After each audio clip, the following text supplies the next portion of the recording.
El doctor Antonio Vázquez Barquero es profesor emérito y catedrático de Economía de la Universidad Autónoma de Madrid. Como investigador se ha especializado en temas como el desarrollo endógeno, la organización espacial de la producción, incluyendo clúster y distritos industriales, innovación y la política de desarrollo local. Su conceptualización del desarrollo endógeno tiene un enfoque territorial, por lo que es de gran utilidad para los actores locales, ya que permite definir estrategias y políticas de desarrollo que incluyen los factores económicos, sociales, medioambientales y culturales del territorio. Ha colaborado con el Banco Mundial, el PNUD, la OIT, la CEPAL, la Unión Europea y gobiernos regionales y municipales de países como España, Colombia, Venezuela, Cuba, Albania, Grecia, Rusia, Vietnam y Malasia. Fue profesor visitante en las universidades de Beijing, Kuala Lumpur, Hanoi, La Habana, San Martín en Buenos Aires, el CENDES en Caracas, la Universidad Católica de Chile, los Andes en Bogotá y también profesor visitante en la Universidad de Yale. Ha publicado más de 80 artículos y libros. En 2010 apareció su libro The New Force of Development, Territorial Policy for Endogenous Development. El profesor Vázquez Barquero nos ilustrará con una conferencia que se titula Desarrollo Local, la relevancia de la universidad. Así pues, profesor Vázquez Barquero, que con esta introducción y nuevamente agradeciéndole su presencia, le doy la palabra. Muy bien, buenas tardes a todos. Decirles que es un placer para mí estar en este lugar. Creo que merece la pena el trabajo que ustedes hacen y creo que además están dándole una visión muy importante a la universidad de integrarla precisamente en el sistema económico, social de todos nuestros países y mucho más en un mundo global, integrarla a nivel internacional. Entonces, voy a introducir los aspectos que tienen que ver con el mundo en que vivimos, que ustedes los conocen, se los voy a refrescar un poco, y me fijaré cómo la innovación, que es estratégica en el cambio y en la transformación económica, política y social, precisamente está vinculada a la universidad. Aquí tienen una representación de los factores de competencia global. Solamente decirle dos cosas.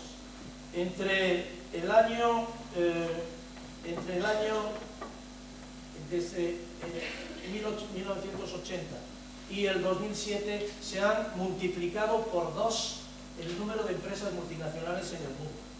Y la gente que trabaja entre el 87 y el 2007, que trabaja para las empresas multinacionales, ha pasado de ser 21 millones, 500, 24.000, etc., a ser 82 millones. Se ha multiplicado por 4. ¿Sí? ¿Mejor? Bien. Y sobre desregulación económica, ustedes, la mayor parte de ustedes que son latinoamericanos, ¿se acuerdan del consenso de Washington? Que nunca existió formalmente, pero fue una práctica. ¿Se acuerdan del año 1989? Es un año muy importante, es el año de la caída del muro de Berlín, es el año del bu, de las 3 W, es el año de Tiananmen, es un año, el 89, que cambia y se transforma el mundo ya de una manera clara, pero ahora se ha vuelto a transformar otra vez en los últimos años. Y el consenso de Washington, ¿se acuerdan de lo que era? Liberalización, privatización y una presencia cada vez más de la política fiscal y de la política macroeconómica. No vamos a entrar en detalles, pero en la otra parte del gráfico lo que ha ocurrido, se han integrado los mercados, han mejorado los transportes y las comunicaciones. Pues a nivel internacional vienen directamente ya los trenes desde China, llegan por el norte, por Rusia a Alemania y bajan desde Alemania a España en 21 días. La ruta de la seda, aquella antigua ruta que fue muy importante en la Edad Media, pues evidentemente se está reforzando. Tienen ustedes los trenes de alta velocidad por todas partes, pero dado que tenemos aquí a nuestros queridos amigos de Medellín, el metro cable es una gran creación, ¿sí o no? La gente que vive afuera, que se tenía que levantar a las 5 de la mañana para venir a trabajar, evidentemente se levantará un poco más tarde si puede y tiene una buena comunicación.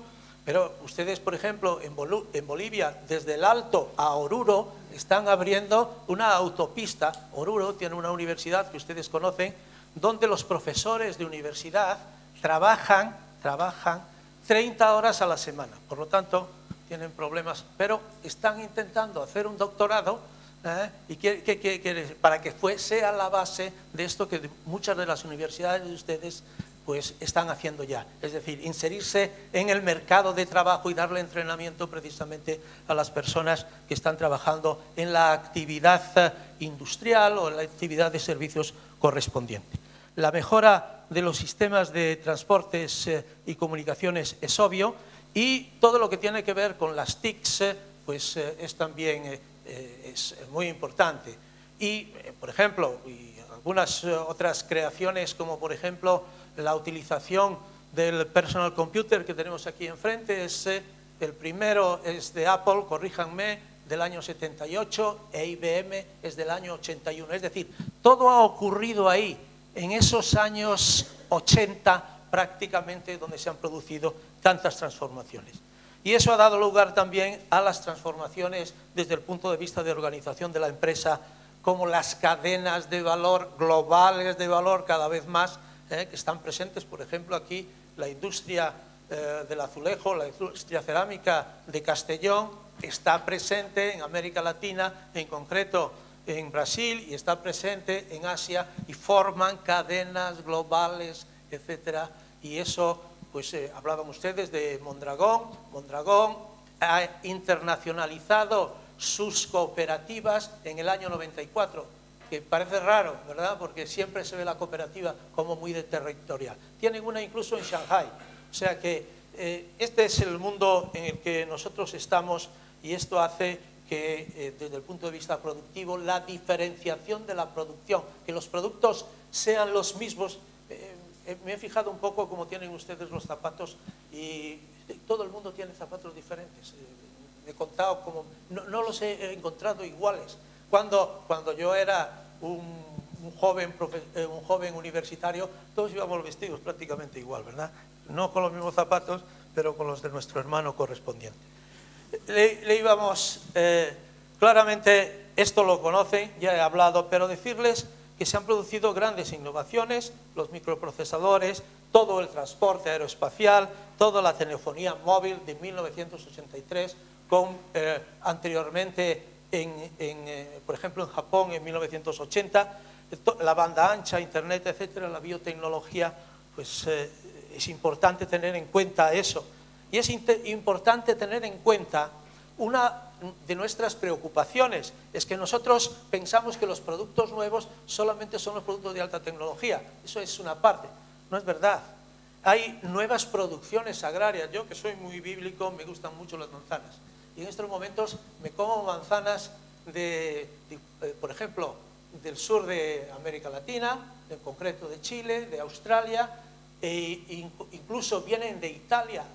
Valentina lamela trentina, la manzana del Trento. Es decir, es un producto que ha introducido conocimiento dentro, que es jugoso, que es dulce, que tiene una consistencia al masticar, etcétera, etcétera, y es un producto, digamos, tradicional. Pero lo mismo puede haber con el café, con el arroz, etcétera, con la madera. Los chilenos han ocupado parte del mercado europeo de la madera, y es un producto tradicional, pero en donde se ha introducido conocimiento.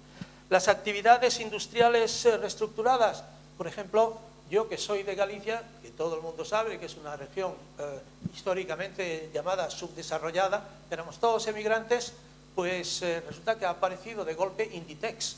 Inditex, que vende Zara y que vende los productos, que tiene 6.000 tiendas en todo el mundo. ¿Quién lo iba a pensar, verdad?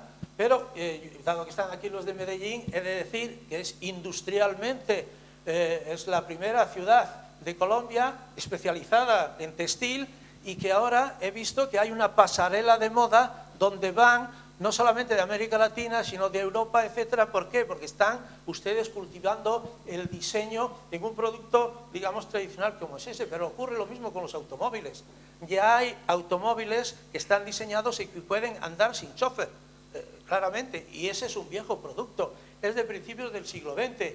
En 1907 está el modelo Ford T, ¿se acuerdan ese negro, etcétera, que da por ahí? Yo creo que la Fiat es de 1890 y tantos, 96, 98 aproximadamente, por decirle, un producto antiguo que todo el mundo cree que es nuevo y evidentemente pues se está cambiando y se está transformando. Los productos de alta tecnología, los he puesto, no voy a insistir sobre ellos. Los servicios avanzados, que antes estaban interiorizados en las empresas, ahora se compran fuera, que tienen que ver con el marketing, que tienen que ver, por ejemplo, con los aspectos técnicos propios de las empresas para las que se producen, los servicios financieros, que les voy a contar después de la que hemos vivido desde el año 2007-2008. Yo tengo que hablar bien porque tengo un hijo que es matemático y que hizo su tesis sobre modelos financieros. Tengo que hablar bien de las finanzas, no puedo excederme, pero ustedes saben mucho. Todo lo que tiene que ver con la sanidad y la educación, ¿no? La sanidad y la educación, que son dos principios básicos para reducir, entre otras cosas, la desigualdad, ¿no? Y sobre todo desde el punto de vista educativo, como veremos. Y después el ocio, la cultura, las actividades creativas, pues, ¿qué les voy a decir a ustedes? Me recuerdo otra vez, ya que le veo a usted, Valledupar, pues es un lugar donde la música es el vallenato, si creo recordar. Yo fui a hacer un plan estratégico y me llevaron a ver el lugar donde se tocaba el vallenato y dije, está muy bien. Bueno, quiero decirle que tiene mucho que ver con nuestra vida, es decir, que hay muchas actividades que son nuevas. No solamente son nuevas las de alta tecnología o de las tecnologías actuales. Y aquí le traigo esto, es una cuestión técnica, pero que es muy importante. En la parte baja de esta escalera, que es la escalera de las ventajas comparativas de los productos que se venden en los mercados, he puesto recursos naturales, la madera, el arroz, por ejemplo, no solamente en Valencia, pero también se puede ver en Vietnam, que grandes productores de arroz, ¿no? Y después en la otra he puesto el textil. Y en la época de David Ricardo había también algo que era muy importante como recurso natural en Oporto, el vino de Oporto, ¿verdad? Y él hacía el juego de la ventaja comparativa entre el tejido que se hacía en Manchester y en Liverpool, esa zona de ahí, comparado con el vino de Oporto. Pero claro, esa era una visión estática. Fíjense la parte de arriba de la escalera y empiecen usted trabajo electrónico. Pues trabajo electrónico lo pueden ustedes tienen en Taiwán, lo tienen ustedes en Penang, en Malasia, desde 1970 con empresas, digamos, multinacionales presentes, y el responsable político de la zona, ¿qué es lo que hace? ¿Qué hizo? No, le dijo a las empresas, no, con pequeña y mediana empresa de esta zona para que sean aquellos a los que ustedes le compran directamente los productos. En capital, pues de nuevo Taiwán, ¿no? Claramente Alemania es una de las grandes líderes en el comercio internacional. Y después en el I+D más conocimiento, todo lo que tiene que ver con el software.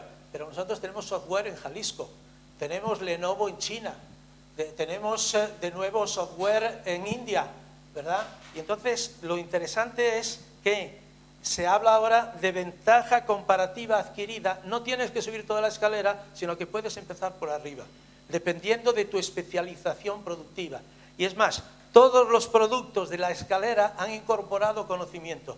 Y entonces, no es que lo diga yo, es que lo dice Porter, que es uno de los grandes, o Krugman, otra visión diferente de lo que es, uno es republicano y otro es demócrata en Estados Unidos, dos posiciones diferentes, pero que se juntan en la importancia que eso tiene. Y eso tiene mucho que ver, digamos, cuando nosotros hablamos de desarrollo local.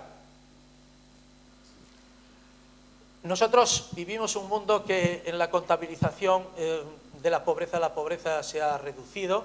Estas son estadísticas del Banco Mundial, no voy a entrar en los detalles.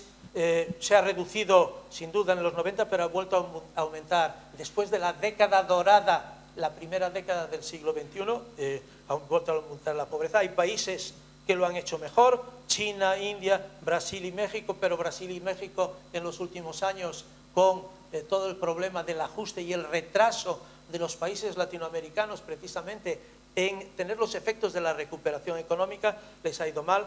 Hay países donde ha aumentado, en el Congo, en Liberia, incluso algunos de renta media y alta. Y estoy pensando, al poner eso, este país, Grecia, pero también estoy pensando, yo qué sé, en Venezuela, o estoy pensando en Argentina. Con lo cual, como ven ustedes, se ha reducido, pero no en todos los espacios y territorios, son cifras generales. Por ejemplo, China, si ustedes comparan todo el litoral con el interior, verán, digamos, que el Gini en China, en la época de Mao murió en el 76, Franco en el 75, pues el año después muere Mao. Bien, ¿qué es lo que ocurre? Ocurre que el Gini en la época de Mao era 0,2 o 0,3. Había más de 800 millones de chinos desocupados. Quiere decir que digamos, la pobreza era, digamos, muy importante. Ahora el Gini ha aumentado a 0,5. Y entonces, claro, es la dinámica que se establece precisamente entre las zonas del interior y la parte del oeste de China en estos momentos. Y la desigualdad es objeto de discusión. Hay el Gini que pongo aquí, precisamente son unos trabajos de Milanovic, que trabaja en el Banco Mundial precisamente, y dice que se consideraba que el Gini, que mide la diferencia sobre 100, quiere decir, digamos, el máximo de diferencia posible, estaba en 70 puntos entre 1990 y el 2005, que parecía que se había reducido ligeramente en el año 2011, pero la información es que ha vuelto a subir, y que decía Milanovic diciendo que desde la revolución industrial pues sería la primera vez que ocurre. Ha habido, ustedes lo habrán visto, un libro de Piketty que está en español ya desde el año pasado, donde él discute el problema del fin de la desigualdad, y si midiéndolo desde el punto de vista de la riqueza, él dice que se va a producir, ha habido una etapa muy buena después de la Segunda Guerra Mundial, hasta los años 70, 80, pero a continuación parece ser que se va a poner peor. Hay algunos economistas importantes, premios Nobel, sostienen que el problema no hay que medirlo con la riqueza, hay que medirlo, digamos, con el salario. Y entonces, en los países que yo hablo de desarrollo tardío, pues ocurre que existe una gran diferencia de salarios. De salarios entre aquellos que tienen el entrenamiento y la formación para trabajar en empresas que compiten en los mercados y aquellos que no tienen el entrenamiento y la formación. Unos tienen, digamos, unos salarios muy elevados y esa es causa, digamos, de la desigualdad. Pero para hacer desarrollo no basta solamente con la fuerza de trabajo, con la mano de obra que puede incorporar conocimiento. En el caso nuestro español ocurre un fenómeno que ustedes conocen. Cuando yo estaba en la universidad éramos en toda España, en todas las universidades de España, 70.000, más o menos. En el año 65, 70.000. En estos momentos han pasado unos cuantos años, 50 años, pues son los estudiantes 1.500.000. Pero fíjese, no es un problema solamente de educación y formación, se necesitan emprendimientos actuales asociados con el tipo de productos que yo estaba hablando. Y en España el problema no es en que no tengamos los recursos preparados. La señora Merkel, que todos ustedes conocen, que es una señora muy inteligente, que tiene un vestuario maravilloso, siempre lleva unas chaquetas de diferentes colores, eso sí, pero siempre elegantemente vestida, pues se decía, qué bien que vienen los españoles bien preparados. El problema no está ahí, el problema está en la empresa. Hay un problema claro, digamos, de pequeña y mediana empresa innovadora que está asociado con la crisis financiera nuestra y el apoyo precisamente por parte de las cajas de ahorros que estaban pensadas para actuar en un territorio y le dieron la mano para que entrasen en el mundo financiero y pusieron en los consejos de administración, no digo a quién, solamente digo que a personas que no sabían, digamos, nada más que un euro va. Lo que hay en España es de los españoles. Si yo lo tomo, me lo meto, adiós Ramón, adiós. Pues así han hecho, ¿verdad? Bueno, ha habido grandes problemas que tienen que ver con un elemento importante, en las instituciones, que es la corrupción. Es decir, estamos en un entorno donde la corrupción, al menos en este país en el que estamos y en muchos más, pues ha crecido de manera desorbitada. Bien, entonces eso nos lleva a que diga dos palabras sobre los motores del desarrollo. Ya he dicho que la innovación es importante y que las empresas innovadoras sí lo son. Había un viejo economista que escribió un libro en 1911, se llamaba Schumpeter, que hablaba mucho del microemprendimiento. ¿Por qué? Porque él venía de una familia de Chequia, donde su padre se murió, venía de una familia de un clúster precisamente de transformación a unos 300 kilómetros de la capital. Su madre se fue a Viena, se educó en Viena y a los 27 años era catedrático y recorrió todo el mundo, pero tenía esa visión microeconómica, que quiere decir que las empresas están en el territorio y que el territorio cuenta de alguna manera. Bien, y él decía la importancia de la innovación en los procesos de desarrollo, ¿no? Y entonces hablaba precisamente de cómo influye en la transformación. Las empresas toman las decisiones de innovar cuando en un mundo competitivo en el que están tienen que aparecer con productos que se vendan en los mercados. Hemos visto la gran diversidad en estos momentos. Evidentemente ese es el punto de encuentro. Y el punto de encuentro, le digo, que es la importancia de que las empresas aprenden, y algo importante que dice North, que fue premio Nobel, como ustedes saben, en el año 93, dice que, claro, que para que eso se produzca no basta con tener recursos, incluyendo el conocimiento y la energía. En economía nunca se habla de energía.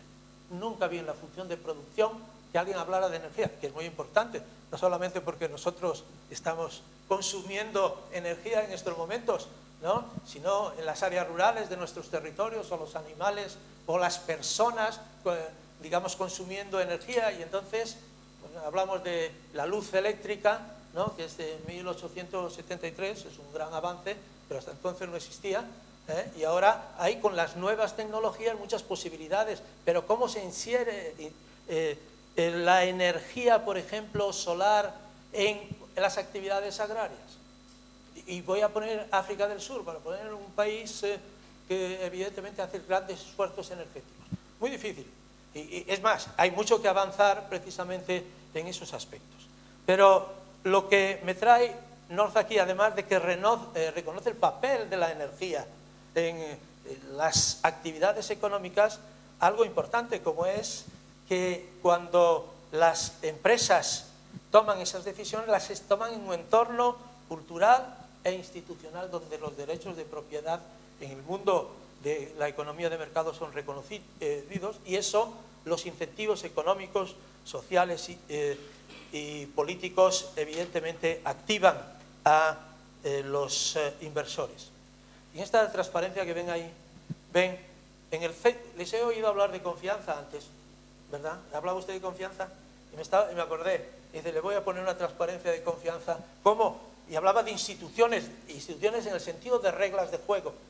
Porque, por ejemplo, ven, en la parte de la derecha, ven la aceptación de las reglas y las normas que existen en los territorios, el cumplimiento de los contratos, y si no, digamos, algo que se echa mucho de menos en los países con corrupción como este, es la seguridad jurídica. No se sabe nunca lo que va a pasar por los que han metido la mano en la bolsa en contra de los demás. Pero ustedes hay algo muy importante, es que el cumplir los contratos en mi territorio, donde en la Galicia profunda dabas la palabra, y si dabas la palabra ya estaba.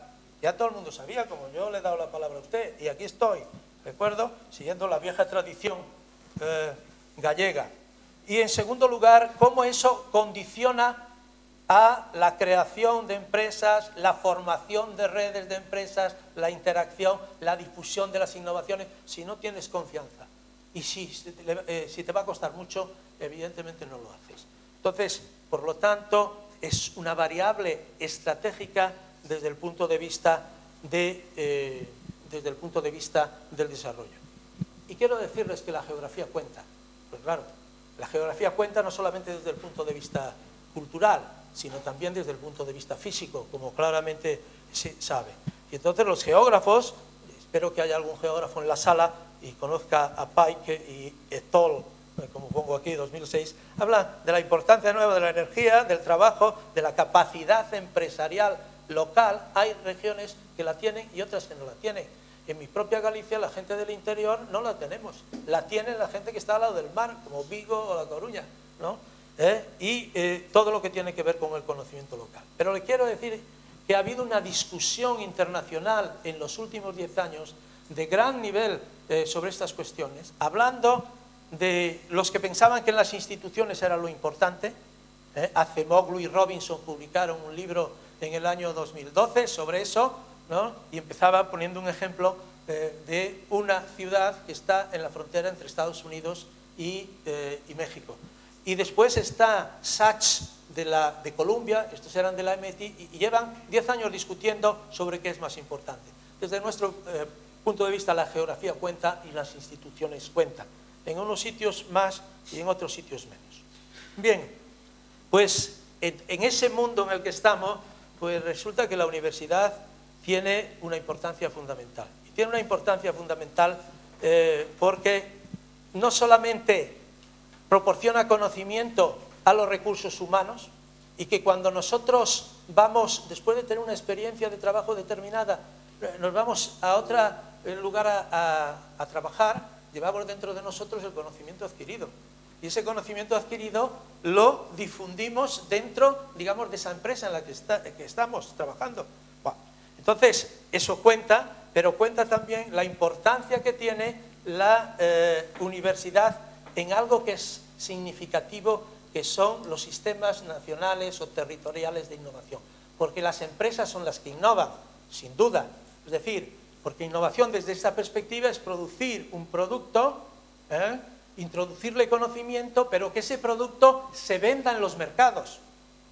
Y entonces ahí está claramente el papel. Pero claro, la empresa no innova etéreamente, sino en contacto con un sistema.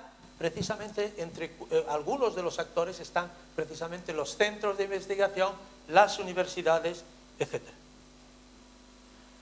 Y entonces, como le decía antes, por lo tanto, la universidad es importante en que en recursos humanos introduce el conocimiento en los recursos humanos. Y ese conocimiento lo adquirimos parte dentro de la universidad y en nuestro puesto de trabajo también. Y es una mezcla y una combinación históricamente. O sea, a continuación, en la capacidad de innovación de las empresas, ¿por qué? Porque las empresas están vinculadas a los sistemas territoriales de innovación. Bueno, los proyectos I+D+I que ustedes conocen, todo lo que es equipamiento, infraestructuras científicas y tecnológicas, pertenece, por lo tanto, a la universidad. Los economistas, y ahí le cito a otro premio Nobel, Lucas, que es especialista en los temas de capital humano, que a mucha gente no le gusta ya, y dice, ¿qué es eso del capital humano? Bueno, él argumenta muy fuerte en los años Romer también, el año 86, etcétera, argumenta la importancia que tiene, digamos, la educación y la formación, porque precisamente actúan de manera igual que los bienes de equipo. O sea, tú introduces conocimiento en los bienes de equipo de las empresas, pero también en los recursos humanos que vas a trabajar en esas empresas. Y entonces, evidentemente, eso favorece que los rendimientos, dicen ellos, de las empresas sean rendimientos crecientes y no decrecientes, o al menos constantes. Hay toda una discusión, pero solamente recordar que detrás de esto están todos los maestros que nos han enseñado en los últimos años. Y esto es un sistema nacional de innovación. Como ven, ponen ahí, las empresas interactúan con proveedores y clientes, sin ir más lejos, el Inditex, ¿qué hace? Que los clientes que van a una de las tiendas de Zara, etcétera, le dicen, ¿y por qué no me hace en esta última camisa que ha hecho, le hace este cambio? La semana siguiente tiene la información en La Coruña, que es donde, en el área metropolitana de La Coruña, que es donde están, y entonces introducen el cambio. Es decir, los proveedores y los clientes, los proveedores por el otro lado. Las organizaciones públicas y privadas, los centros de investigación, la universidad y las oficinas del gobierno. Por lo tanto, es muy importante a ese nivel. Y quiero decirle que los economistas o la gente que trabaja en temas de innovación, pues a mí me gusta mucho este cuadro que les pongo aquí, que es este de aquí, y para decirles lo siguiente, que está considerada la importancia de la universidad. Ya este es un gráfico de finales de los 90, principios de siglo, hecho por un Asheim, que es un nórdico, yo creo que es exactamente, me parece que es de Suecia, y no, de Noruega. Y entonces y hacen esto y ven que refleja ya la importancia en las políticas de innovación de lo que llaman unidades de transferencia del conocimiento. Muy bien, pues hablaremos un momento no solamente de esa transmisión pasiva, sino de la activa. Y entonces me permitiré hacer una referencia a algunas universidades españolas. En España hay en estos años, entre públicas y privadas, 75 universidades. Es muchísimo. Hay algunas que, si yo le digo la célebre Universidad de Vigo, ya los que no son de España no conocen. O la de León, por decir una, digamos, tuvimos un presidente de León que la inauguró. Bien, en cambio Salamanca todo el mundo la conoce en general. He puesto aquí también Elche para que nos demos cuenta de que todas las ciudades innovadoras tienen al lado. He puesto Arteixo en La Coruña, Mondragón, lo ven ahí, la Universidad de Mondragón, que todos ustedes conocen. He puesto Getafe, que es donde está Airbus, etcétera, etcétera. Y como en las ciudades, digamos, en los territorios innovadores, la importancia que tiene, digamos, la empresa. Perdón, la universidad. Y me he permitido traer el ejemplo de Brasil. El ejemplo de Brasil para hablar precisamente la importancia que tiene en las universidades brasileñas las incubadoras de empresas para hacer que las personas que no tienen conocimiento y tienen pocas capacidades económicas, no por tener, digamos, pocos conocimientos, no eres inteligente o no tienes sentido del negocio, todo lo contrario.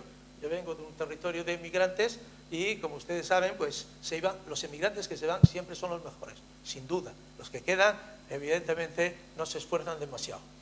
Lo primero, les voy a hacer una referencia a mi universidad. Yo soy de la Universidad Autónoma de Madrid y, como ustedes saben, la Universidad Autónoma de Madrid tiene desde finales de los 90 un centro que favorece iniciativas que incorporan conocimiento que tiene que ver con la actividad investigadora de la universidad.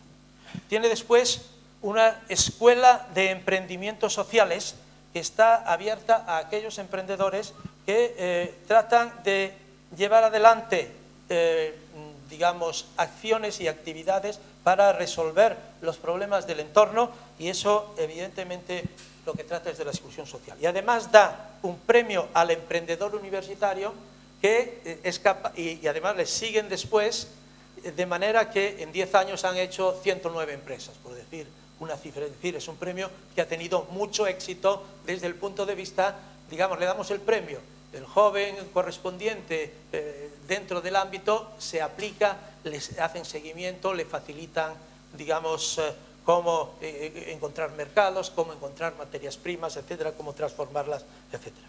Cómo transformar una idea en un proyecto. Esa sería, digamos, la forma de decirlo. Después hay una profesora de la Universidad de Huelva que ha hecho un trabajo muy bueno sobre empresas de base tecnológica en España. Y las empresas de base tecnológica en España son empresas que lo que tratan es de incorporar conocimiento a sus actividades, y las actividades están basadas precisamente en el conocimiento que es capaz de descubrirse dentro de las universidades. Son pequeñas y medianas empresas que venden productos en los mercados. Siempre que hablemos, yo siempre que hablo de innovación, es para producir productos que se venden en los mercados. Puede haber productos que nunca se vendan en los mercados. Por ejemplo, ¿ustedes se acuerdan de las máquinas de escribir? De la generación de máquinas de escribir de 1800, aquellas grandes salas llenas de señoras, siempre mujeres, escribiéndole en la máquina de escribir. Y entonces, ¿se acuerdan cómo es? A, S, D, F, G, Ñ, L, K, J, H, ¿de acuerdo? Bueno, eso era del siglo XIX. Pues resulta que el ordenador, decíamos que el de Apple es del año 78, el de IBM es del año 81, pues claro, hay alguien que dijo, van a cambiar esto para hacerlo, porque antes se hacía así para que aquellas varillas de metal no se cruzaran, por eso, digamos, llegaron después de mucho tiempo a hacerlo así. Bueno, han descubierto otros métodos para hacerlo, pero esos métodos para hacerlo, ¿qué significa? Significa que si somos en el mundo 7.000 millones de personas, hay como mínimo 4.000 millones que utilizan evidentemente todo esto que tenemos. Evidentemente habría que dar tanta formación y educación para, incluso siendo un producto que es interesante, etcétera, entonces la conclusión es que no se hace. Y seguimos con la misma, sin tener los nuevos productos en estos siendo utilizados. ¿Por qué? Pues porque resulta costoso. Hablando de empresas de base tecnológica en España, entre 2005 y 2007 se crearon alrededor de 351. Mi querida parente es una señora, es una gran especialista del nordeste del Brasil, hizo la tesis conmigo sobre emprendimientos económicos solidarios y la importancia que tiene. Y uno de los aspectos más significativos es que se crea como instrumento dinamizador en el periodo Lula la Secretaría Nacional de Economía Solidaria del Ministerio de Trabajo, y de lo que tratan es de formar a trabajadores que para entrar en los mercados formales, y algo importante, estando en esta universidad, creo que he oído hablar de cooperativa autogestionada.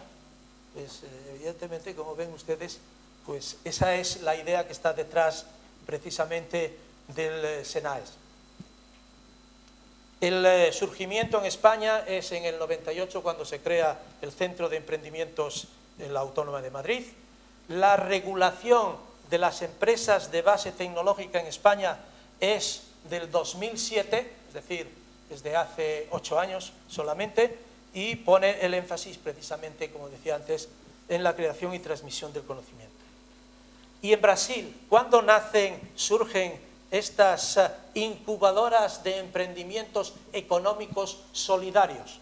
La primera surge espontáneamente en el 95 en Río de Janeiro, y después el SENAES, a partir del 2003, es cuando se coordina estos proyectos, y actualmente hay alrededor de 60 incubadoras en Brasil, en las universidades de Brasil. ¿Qué actividades realizan?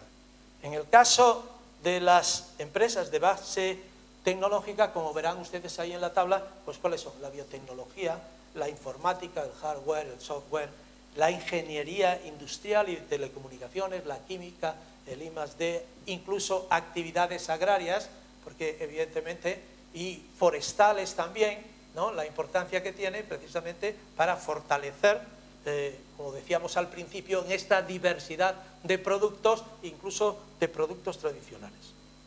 Y cuando hablamos del caso del Brasil, en estos momentos los emprendimientos incubados, según a principios de esta década, eran alrededor de 550, daban trabajo a personas excluidas, trataban de reducir la pobreza y tener una mayor participación social.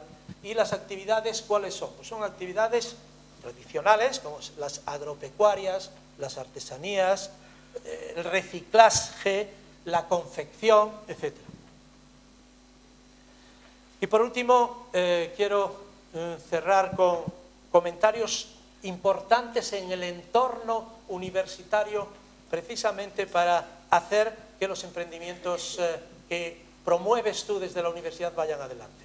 Y lo voy a ver en el caso español y en el caso de Brasil. En el caso español, importante, le sonará a esta universidad transmitir la cultura empresarial y oferta formativa de la universidad propias a las demandas empresariales. Resulta que esta universidad hace eso exactamente, es decir, da el entrenamiento y la formación en relación con el entorno en el que está. ¿Y para qué? Pues para satisfacer las demandas empresariales de cualificación de la mano de obra. Es un tema que es un tema, digamos, muy importante. importante. Y yo creo que en Elche, creo recordar, cuando en Elche, no es Elche, ¿cómo se llama? La parte de la montaña, Elche es al lado del mar, la parte de la montaña, una localidad que trabaja en textil, Alcoy, muchas gracias, se me va la onda. Alcoy se crea a finales del siglo XIX, se crea, digamos, la industria textil a finales del siglo XIX. Antes producía productos agrarios, hubo una epidemia determinada, 1870, una cosa así, lo que era segunda actividad pasa a ser primera actividad. Y una de las cosas que hacen es crear una escuela técnica para formar a aquellos que se necesitaban en la industria textil. Es decir, este tipo de, si no tengo, yo, empresario, si no la tengo, la creo. ¿De acuerdo? Eso es, por lo tanto, es importante.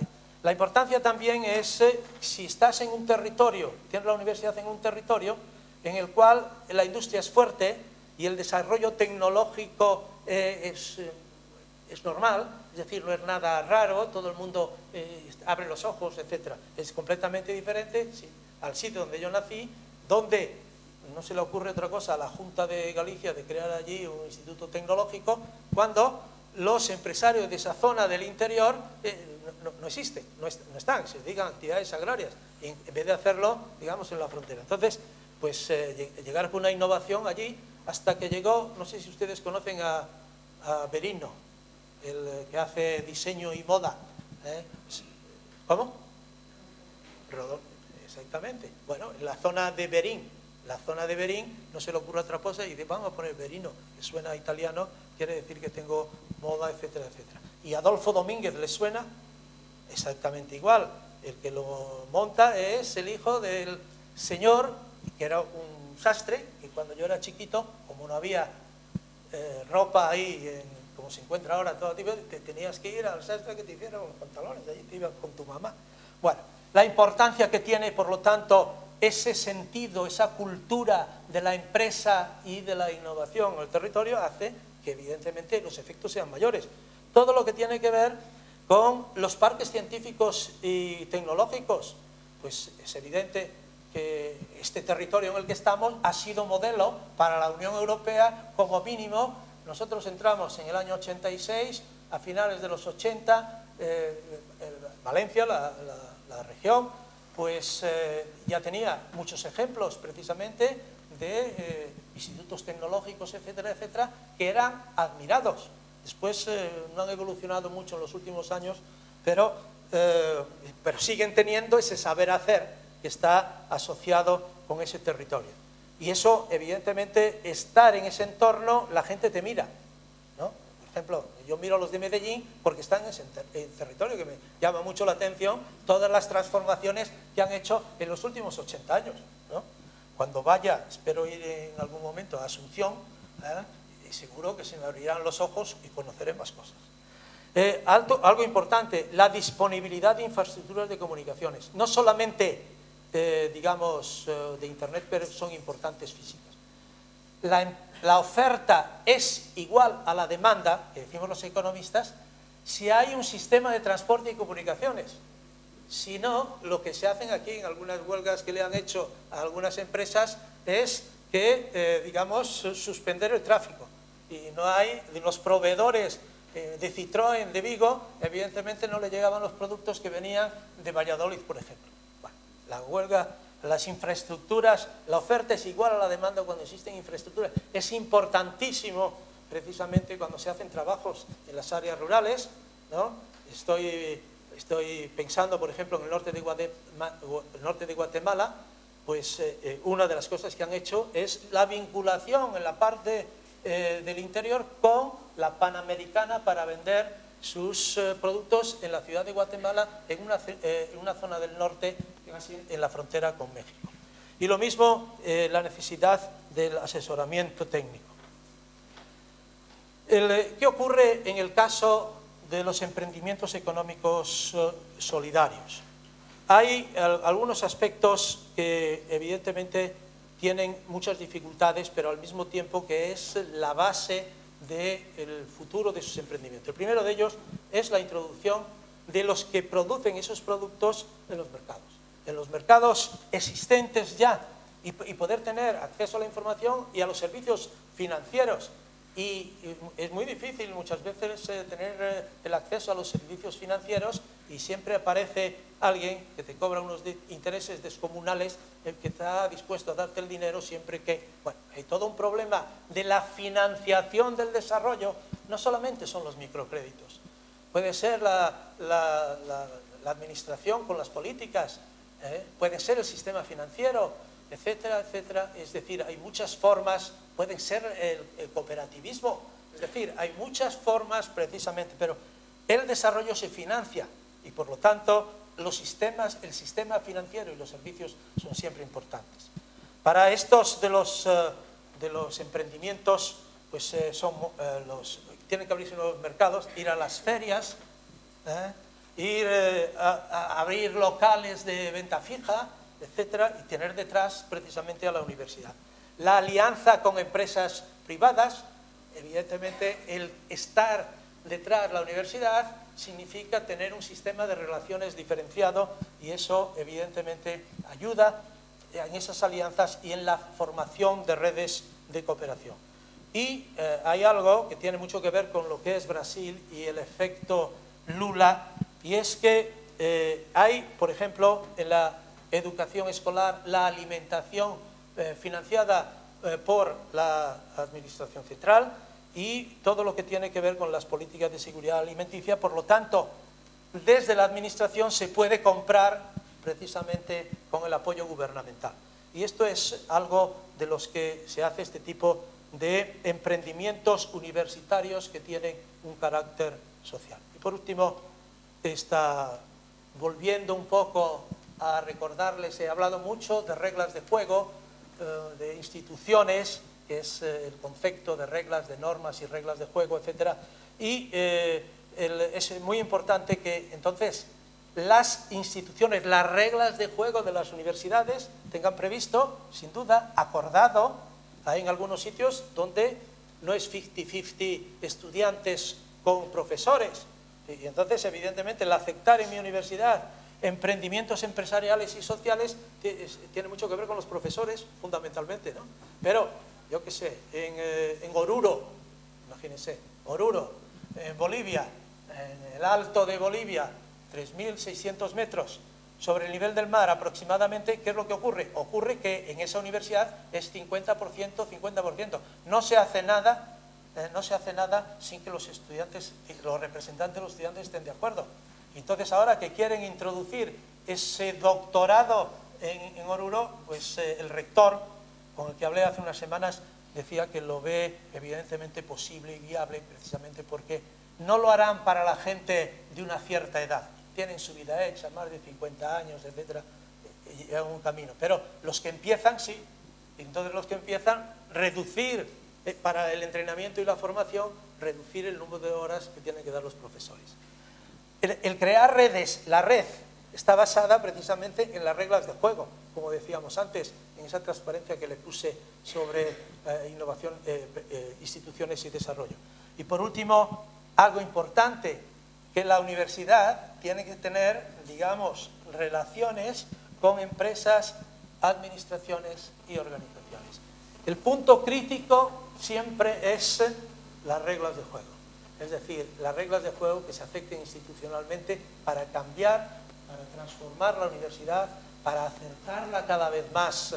Las universidades antiguas, si la creas nueva, tienes esa libertad, pero las antiguas es muy lenta la transformación, porque muchos de nosotros, profesores, pues tenemos ese sentido de que es una cosa que estoy ahí, que me pertenece, etcétera, el sentido de la pertenencia, pero evidentemente el cambio es muy importante, el cambio de las universidades y el cambio de las reglas de juego.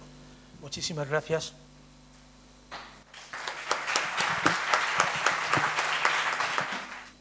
Muchas gracias a usted, doctor Vázquez Barquero. Sin duda, digamos,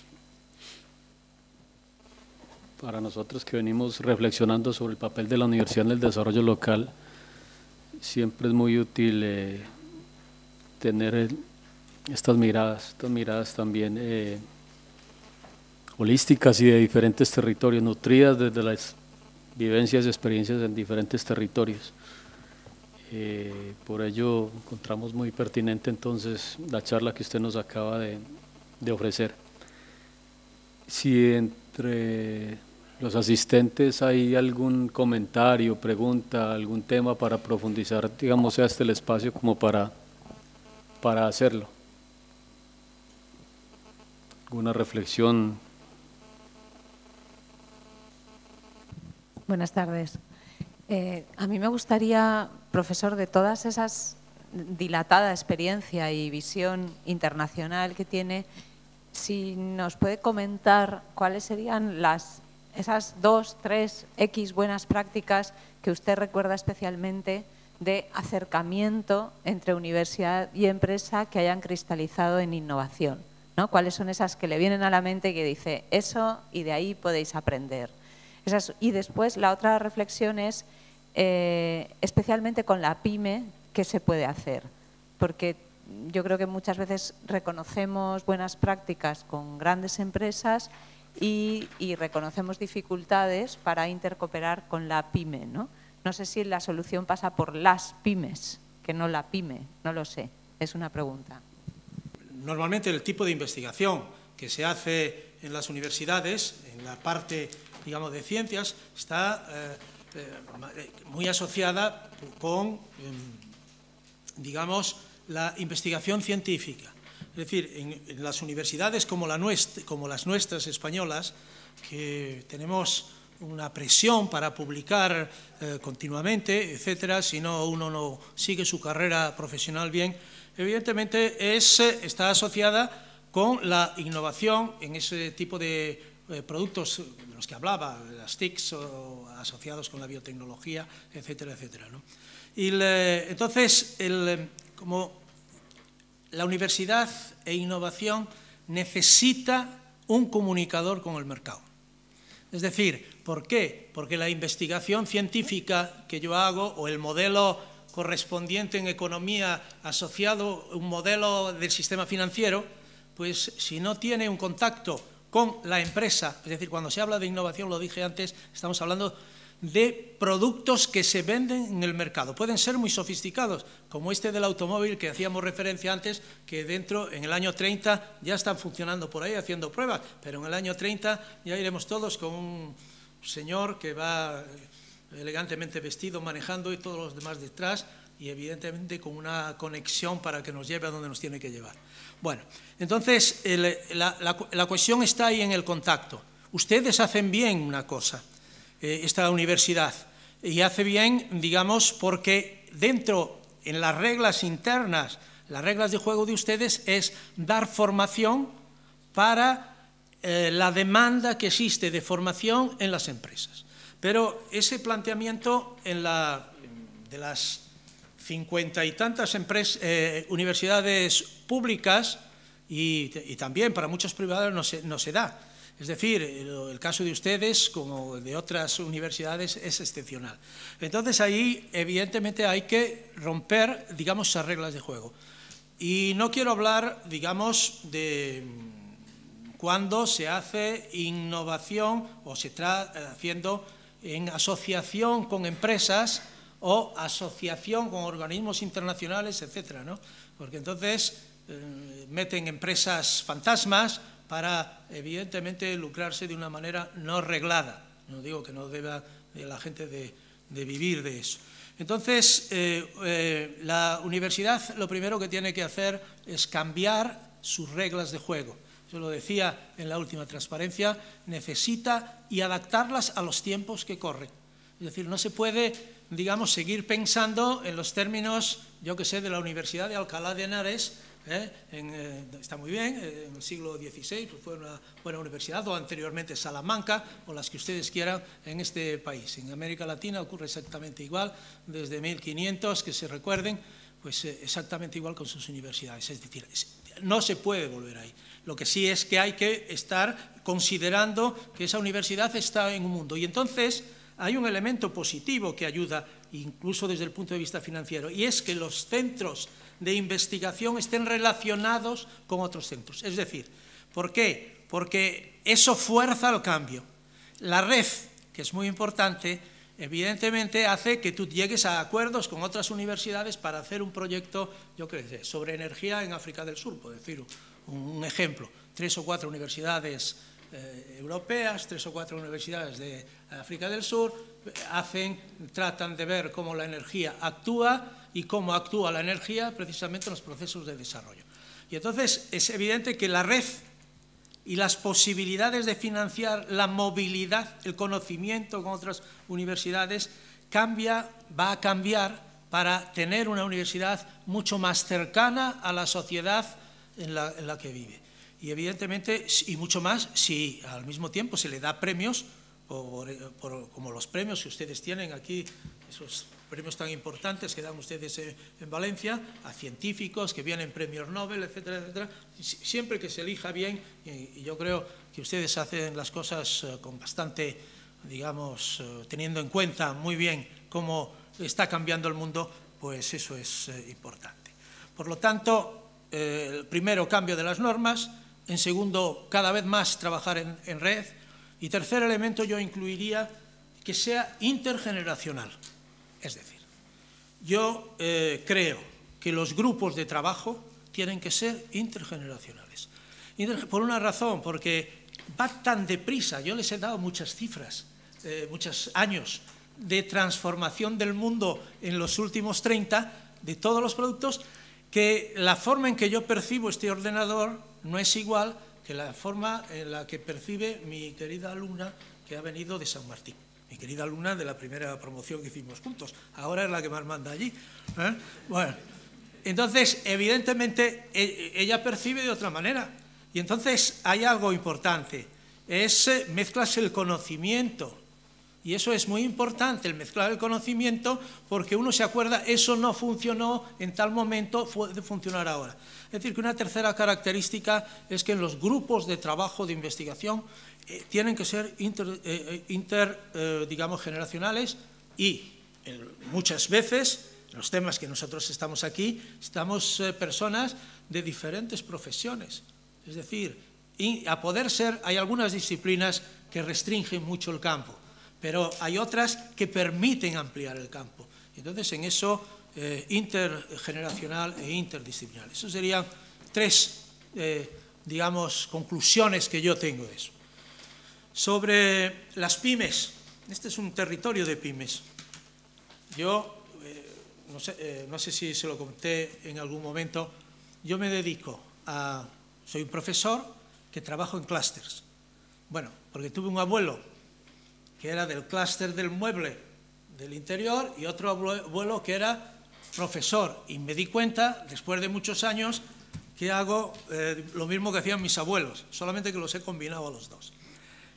¿Qué ocurre por qué se vino abajo toda la industria esa que yo vi? Y vino muy importante por ser, digamos, no funcionar en red. Los niveles de las redes se vinieron abajo. La empresa, la pequeña y mediana empresa sola, evidentemente tiene un problema. Necesita el trabajo, digamos, vincularse a otras empresas. Ustedes, por ejemplo, en este territorio, por lo que yo conozco, de las cooperativas agrarias, pues pueden ser muy beligerantes los productores de naranja, etcétera, unos entre otros para vender sus productos. Pero cuando tienen que comercializarlos o cuando tienen que entrar en mercados internacionales, tienen ustedes cooperativas de segundo y de tercer grado.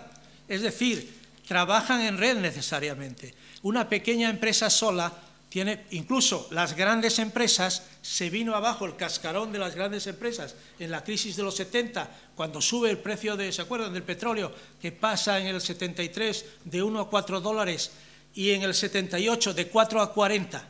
¿Verdad? Se vinieron abajo todo el sistema industrial europeo y entonces empezaron a trabajar cada vez más, digamos, en redes y en conexiones, y hemos puesto muchos ejemplos. Entonces la pyme evidentemente tiene que trabajar en red y tiene que tener en cuenta que está trabajando en un mercado internacional y que evidentemente, yo qué sé, la industria del calzado en México, pues la industria del calzado en México tiene algunas localizaciones en las cuales hay clústeres. Muy bien. En León, Guanajuato, por ejemplo, me viene ahora a la memoria, León, Guanajuato. Pero claro, se dedicaban a producir calzado barato. Llegaron los chinos a $5 el par de zapatos y estaban excluidos del mercado. Y tuvieron que diferenciar la producción, reforzar la red y reforzar el Instituto Tecnológico, que por cierto ha bebido en las fuentes de los institutos tecnológicos valencianos y les han asesorado cómo montar. Es decir, importante las redes, importante saber que vendes cada vez más para los mercados internacionales y que si no, incluso los mercados nacionales te los van a quitar. Y entonces y esto es una cosa que es, digamos, muy importante, es decir, el mercado cuenta en el mundo en el que estamos. Y si está en el mercado, pues hay que tener en cuenta el mercado. Y que si tenemos que introducir conocimiento asociado con el diseño, con el tipo de producto, no es igual que sea agua, etcétera. Siempre miro el agua porque parece ser que últimamente pues Coca-Cola también se ocupa del agua y entonces da la calidad. Fíjese, si entra, antes tomábamos el agua del Lanjarón, te sonaba el producto que fuera de tal territorio. En estos momentos el mercado se ha generalizado. Existe el mercado del agua, donde evidentemente está las empresas multinacionales. Y entonces ahí tiene usted el tema importante. La tensión del sistema capitalista, el sistema de mercado, de economía de mercado, que está en crisis, ¿no? Está con mucha tensión, sobre todo por la problemática de las empresas multinacionales. No sé si ustedes conocen un artículo muy bueno de Porter y Kramer, no sé si ustedes seguro que lo han leído y se lo han dado a sus estudiantes para que se enteren bien de cómo dice claramente que hay que compartir el valor con el territorio.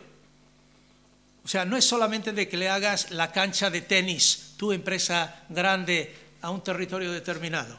No solamente es eso. O sea, porque eso haces una cancha de tenis o lo que sea, no pasa nada, tú sigues controlando. No, tienes que compartir el valor.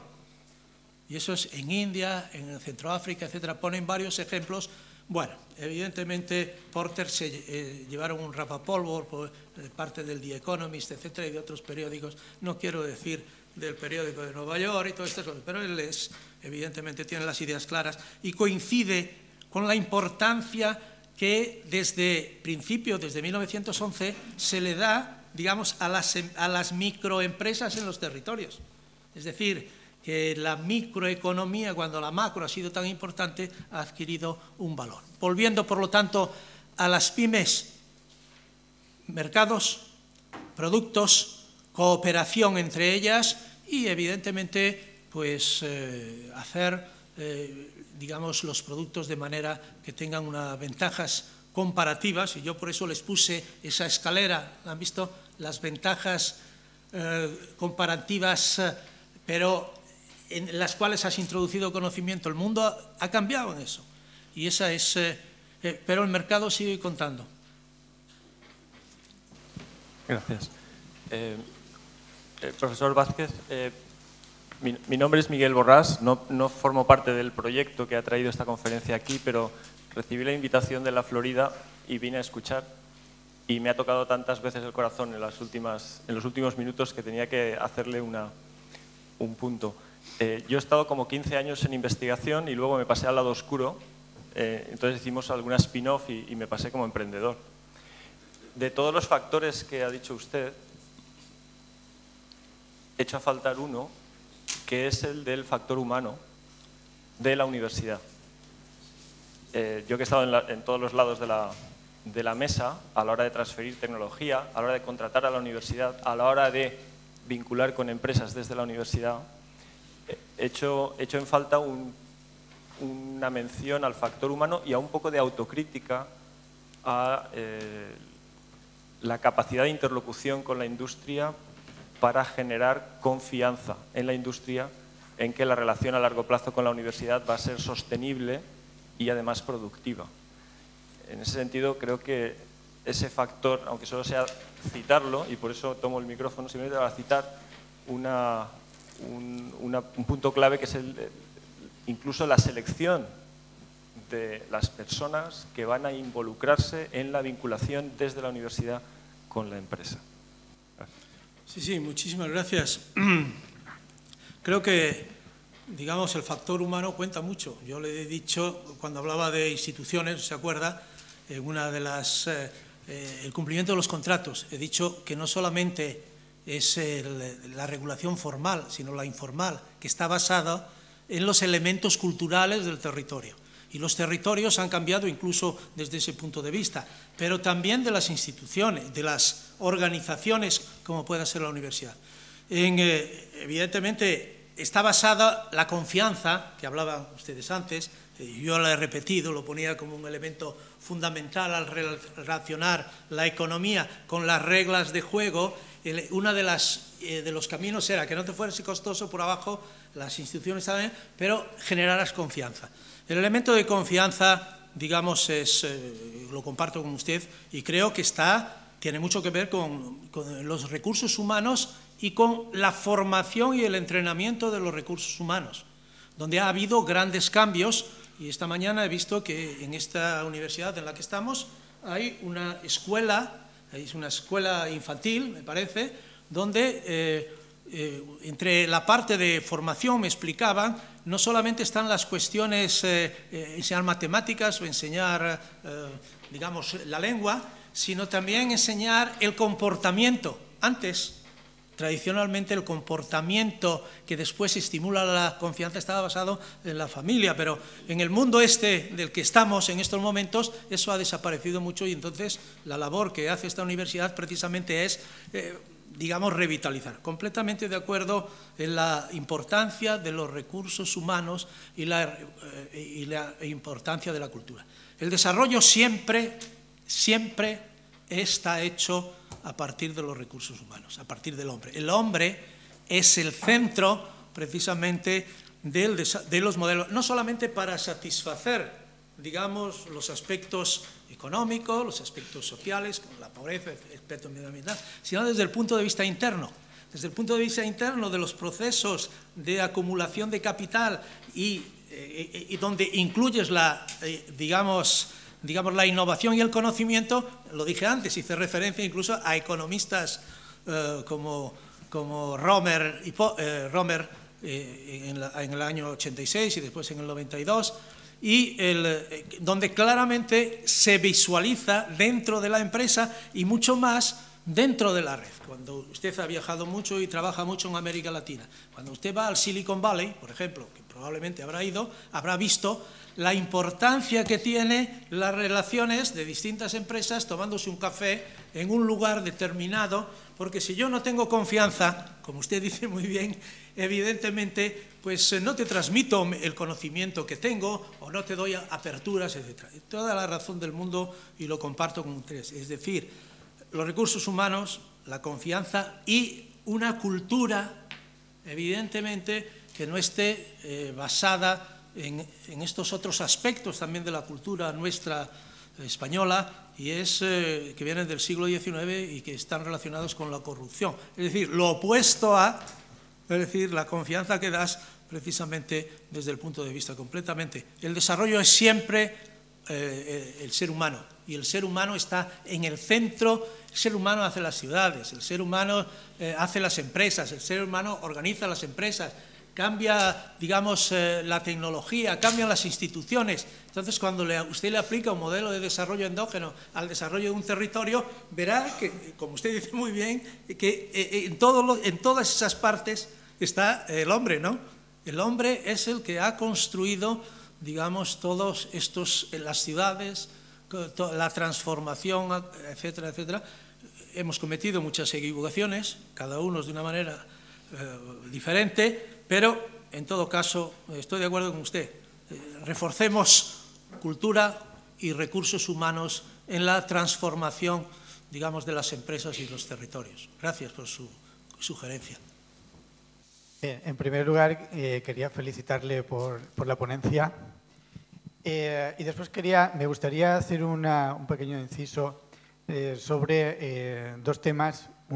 Los dos temas que usted ha estado hablando a lo largo de la ponencia, como es el desarrollo local y la globalización. Uno de los aspectos que desde mi punto de vista me preocupa respecto a cómo intentar encajar el desarrollo local dentro de la globalización es si realmente la universidad también se puede estar contagiando, se podría contagiar de la globalización y perdiera de alguna manera, desde mi punto de vista, uno de los aspectos que son cruciales de la universidad, como es servir a la sociedad y servir al territorio en el que está operando, ¿no?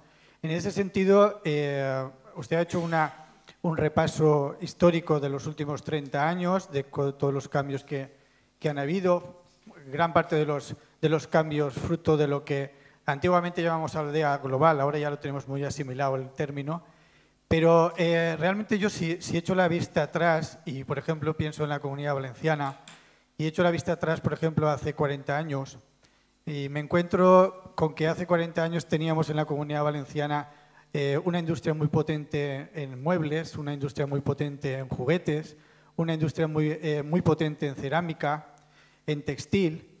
Y si ahora miro ahí fuera, pues realmente veo que no, que todo lo que teníamos realmente ya no lo tenemos, ¿no? Entonces, al final yo creo que se ha entendido mal el término internacionalización y el término globalización, y eso ha llevado de alguna manera a que el concepto se traduzca en abandonemos lo que tenemos aquí, abandonemos lo que realmente el desarrollo que tenemos en nuestros pies y pensemos que como estamos en un entorno internacional tenemos que mirar siempre hacia afuera, ¿no? Entonces yo me gustaría que usted nos diera su visión de cómo de alguna manera la universidad puede continuar con los pies en el suelo, mirando realmente el servir con el conocimiento al entorno en el que se mueve, pero indudablemente dentro de un entorno global.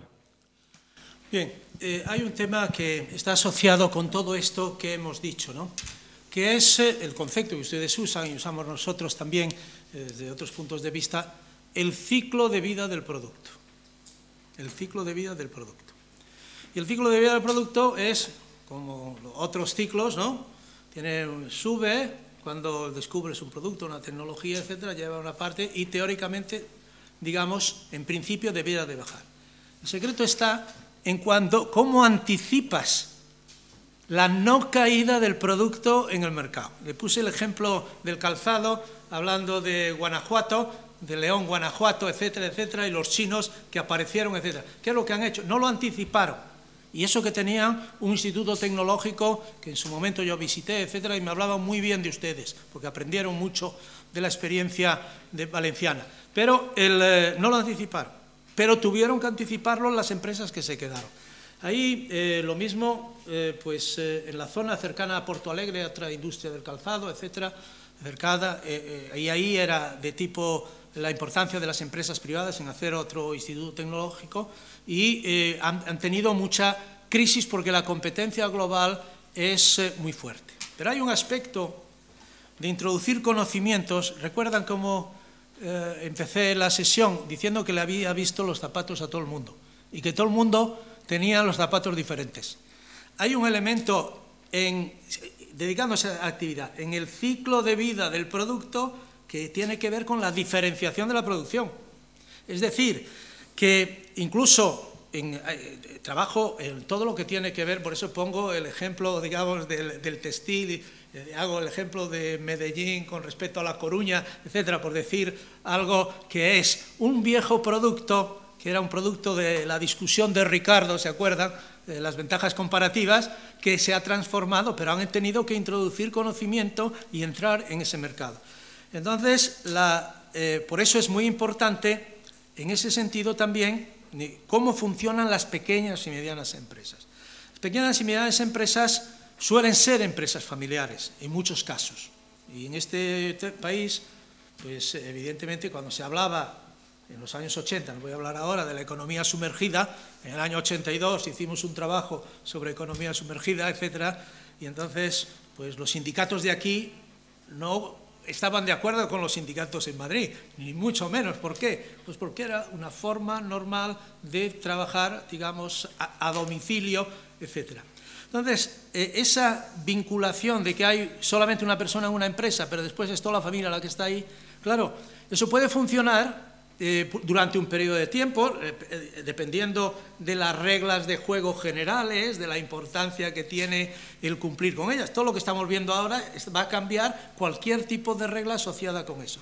Entonces, y ahí, por ejemplo, que el mayor o el primogénito, eso le ocurre no solamente a nuestras empresas, sino a las empresas chinas, que se van al extranjero, etcétera, etcétera, y van a Tailandia y acaba metiendo en la business school, digamos, al hijo primigénito, y los otros quedan con la empresa. Ese se disocia completamente de su empresa, y esa empresa resiste con dificultad. Entonces, digamos, la continuidad de la actividad de las pequeñas y medianas empresas pasa por la diferenciación de la producción y por el mantenimiento, precisamente, el mantenimiento en los órganos de dirección. ¿Van a salir al mercado? Es decir, o van a continuar en la familia. Es decir, hay un cambio de reglas internas de estas empresas que lleva un tiempo a afectar, ¿no? Y yo, empresa pyme correspondiente a este territorio, me voy a meter en relación con otras cadenas que se dedican, por ejemplo, a trabajar en la cerámica en China o en América Latina, ¿o no? Bueno, es decir, que lo que cambia es el ciclo de vida del producto. Tienes que cambiar el producto. ¿Lo cambias tú o lo cambia la generación siguiente a la tuya? Entonces ahí tienes todo un problema. Tienes un problema de cómo lo vas a gestionar, cómo lo vas a organizar. Entonces hay una importante innovación o sea, la estrategia, ¿no? La organización sigue a la estrategia. Entonces, si tú tienes la estrategia, tienes que organizarte para alcanzar eso, pero tendrías que cambiar determinadas formas anteriores a cómo funcionaban las empresas. Y entonces, en ese sentido, yo creo que ¿qué papel tiene la universidad, digamos, en ese mundo? Primero, puede participar en el cambio del ciclo de producto, en la parte, digamos, aportando conocimiento, por ejemplo, investigaciones esas de manzana, que me refería antes, por decir algo, un producto antiguo que se sigue vendiendo. ¿Cómo se explica usted que yo me coma Valentina, la mela trentina en Madrid, que me estén exportando cuando aquí tenemos manzanas, yo qué sé, en Asturias, todo lo que usted quiera? No, es que lo han comercializado, son empresas tradicionales, etc. El producto es un producto nuevo, que es capaz de resistir lo que las otras no resisten. Bien, y entonces ahí evidentemente tiene mucho que ver con la investigación que hacen las universidades. Entonces yo creo que la universidad puede participar en la diferenciación de la producción, claro. Por otro lado, las universidades pueden participar en las formas de reorganización, digamos, la innovación en organización de la empresa, y lo que decía de nuevo, la base siempre son los recursos humanos. Es decir, y en realidad hay que ir al micro, y dice cuál es el problema y hablar, y dice cómo lo resuelven ustedes, porque hay algunas empresas que están cerrando continuamente, ¿no? Ha habido un cambio, no sé lo que ha ocurrido aquí en Madrid, un cambio espectacular de las empresas que venden productos y servicios, ¿no? Las empresas familiares, etcétera, etcétera, porque le van a poner, digamos, porque están las empresas que funcionan en red compitiendo con usted individualmente. Tiene que entrar usted en su propia red, como han hecho en el sector agrario. Entonces, estos son, digamos, algunos de los elementos que tienen mucho que ver con la solución de los casos concretos para territorios concretos. Entonces, ahí, de nuevo, la alianza de la universidad, digamos, con el mundo empresarial era una de las conclusiones que yo sacaba como desafíos, porque es difícil y complicado. En mi universidad, y no digamos en mi facultad, pues, digamos, no es fácil llegar a acuerdos. Si están discutiendo por quién se lleva el bolígrafo, aquí no sé cómo es. Pero dice, hay un bolígrafo nada más. ¿Quién se lo lleva? ¿El Departamento de Economía Aplicada o el Departamento de Econometría? Sí, están hablando del bolígrafo. Ahí hay un tema en nuestras universidades, no sé estas y las de valencianas, yo conozco la mía y algunas más, y hay problemas, es decir, que tienen que cambiar. Yo creo que lo dije antes, las universidades tienen que cambiar. Las universidades tienen que estar en este mundo y estar más en contacto con la realidad. Si no hay otra intervención, entonces vamos cerrando, agradeciendo de nuevo, doctor Vázquez Barquero, por su magnífica presentación y por habernos acompañado en este acto inaugural de la conferencia.